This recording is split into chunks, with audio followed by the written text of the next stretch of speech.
Okay, fight fans and fight fiends, welcome back to Manny's Thoughts. I, of course, Manny MTL or Manny Montreal. Make sure to check me out on Facebook, Twitter, Instagram, and obviously, thefightcity.com. As usual, I'll give you guys my thoughts on what's going down in the world of combat sports. Let's get started. Okay, so first up, congratulations are due. Probably going to take me longer to talk about it than it took him to win his fight, but congratulations, Irish Joe Duffy, on a terrific outing. 25 seconds, big right hand, face plants his opponent, sinks in the choke, goes home and drinks a Guinness. He was raring to go, and I think everybody noticed. Can't wait to see him back in the ring. Now, as far as other stuff we can talk about, news and other fights, before I get started on that, I have to address the elephant in the room. That is the $4 billion elephant. The UFC has now sold for $4 billion. The Fertitta brothers sold the company to a conglomeration of a bunch of different companies. Other than Dana White losing a couple points and remaining on board and the Fertittas leaving, this doesn't really change much for the UFC, other than putting a dollar value on what the UFC was truly worth at this point and in the future. Now that's going to play into a few subjects that I have, so let me go on. P.S. If you guys have anything to say about the yellow ring for UFC 200, the yellow mat, go ahead and hit me up. I'd love to talk about it with you guys. There's a few people out there that really dislike it, but I've seen it before in other outfits, especially in Europe and whatnot. It's nothing new to me, but if you guys have something to say about it, don't be shy. Go ahead and write to me. We can talk about it. As far as the fights are concerned, Brock Lesnar, wow, beautiful stuff. A lot of people didn't give him a chance against the hard-hitting Mark Hunt, but, you know, all that time off and, you know, fake wrestling, he's still Brock Lesnar. He is an impressively large human being. 4XL sized gloves, people. There's no one else in the UFC that uses them. He's the only dude that puts them on. They're massive. On top of the size, the guy just moves so quick. So fast for that size. It is what it is. Brock Lesnar, man, good for him. Only thing that I found kind of weird was them promoting WWE at the same time and then talking about his next fight being against Randy Orton. I don't like the two worlds mixing. Bellator kind of tried it and I'm not a fan. It is what it is. If you guys got something to say about it, don't be shy. Go ahead and hit me up about that. Now, real quick, the Brock Lesnar fight though, you know, a lot of people were tripping out that he made $2.5 million guaranteed for that fight. So win or lose, he was making $2.5 million. And apparently he's making $2.50 per pay-per-view buy. So, you know, technically speaking, he's made a lot of money. It's, you know, really good for the fight scene, you know, considering TJ Dillashaw went home with 50 grand and Sage Northcutt somehow went home with 100. The pay scales are very interesting and complex, I guess. It annoys me, to be honest, but just to put things in perspective, Brock Lesnar's record payday is exactly 0.00625% of what the UFC is worth. Also take into account that there is 400 or so fighters signed to the UFC. Just saying, you know, giving a guy a couple grand for a fight won't cut it anymore. Not that it was okay before, but it was understandable before. The sport was growing and you weren't sure if things were going to work out and, you know, there was a lot of factors, but the pay needs to change. The pay needs to change. As far as what else is going on, oddly enough, Sergey Kovalev fought in the middle of the afternoon versus Isaac Chilemba in Russia. Now this is some sort of Russian TV deal, so good for Kovalev for actually making some money for once. Beautiful fight on Chilemba's part. You know, it makes you wonder what the fight with Ward will look like now. You know, a lot of people are saying that, and it's because Chilemba did a really good job defensively.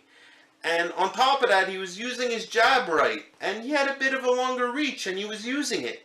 These are all things that Ward does, and probably does better than Chilemba. So now the hope that the Ward Kovalev fight will not be a snore fest is, starting to dissipate a little bit. Now this leads me to the fact that July 29th, Adonis Stevenson is going to be fighting Thomas Williams Jr.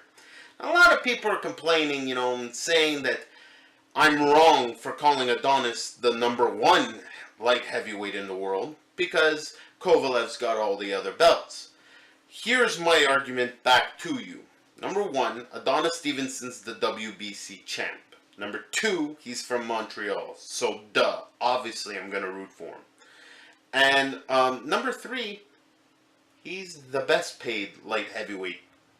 So, in Mayweather's world, that would make him #1.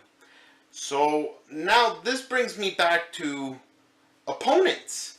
A lot of people talking smack about, oh, well, who's Adonis faced? Adonis has faced dudes. He's faced dudes he's been able to face. It's not like Bernard was going to come over and work for PBC. And, well, a lot of people don't realize that I personally think the Thomas Williams Jr. fight's a better fight than Kovalev Ward. Thomas Williams Jr. KO'd Rodriguez, who went 12 rounds with Andre Ward. He got rid of him in 2 rounds. The kid's 21-1 with 14 KOs. His only loss is to Campillo, who also got knocked out by Kovalev. This is just one vicious circle, people. If we really do the math, they've more or less faced the same opponent. 6 degrees of separation. They have to fight each other. Don't argue with me about Adonis Stevenson being #1 until they fight each other. Kovalev beats Adonis, I'll be the first one to call Kovalev the champ. I'll be the first one to call Kovalev the #1 light heavyweight. But until then, #2, baby. Adonis is just driving past you in his Phantom. Last but not least, a new segment to Manny's thoughts. Manny's Boner of the Week. Chris Eubanks Jr.'s dad is a goof. I respect what he's done in the ring, but Jesus, double the price for frickin' seats? You're trying to ask for more money on the pay-per-view? In the end, you're just trying to gouge the fans who were going to get a real show from Triple G for once. Triple G was coming to England and you were looking to cash in on it. You were looking to sell out your son. Because before you did all this stupidness, I was giving your son a shot. I was like, he really wants this fight. Maybe I'm wrong. The kid does fight very well. There are certain things he does efficiently. Maybe, just maybe. But when you started making crazy demands, you proved me wrong. You don't want the fight. You're scared. And if you were to take the fight, you want top dollar. Because you know it's over after that. And that's just the wrong way to think. I understand it's a business. But looking to screw the fans? Would you think they were going to just take the offer off the table and walk away and be like, oh, well, I guess we won't have Triple G in England. Eubanks doesn't want to fight him. You goof. You missed your opportunity. The truth is, I really wanted Eubanks to fight him. Who knows what could have happened? What a goof. Good on Brooke. I don't care about the weight. Everyone's stupid for going back to Khan and Canelo. I was okay with that fight too. Good on Brooke. Stepping up. Gonads on the dude. Cojones. I want Brooke to do it now. I want Brooke to do it even more than I wanted Eubanks to be able to do it. It'd be amazing. Think of what would happen if Brooke actually beat Triple G. Woo, hoo, hoo, hoo. Oh. Now, as far as what's going on this week, there's plenty of boxing and UFC. Make sure you check out the following video, what to watch and when to watch it, to figure out your schedule and set your DVRs. That's it for me this week. Don't be shy. I will reply. Like, share, subscribe, and all that good stuff.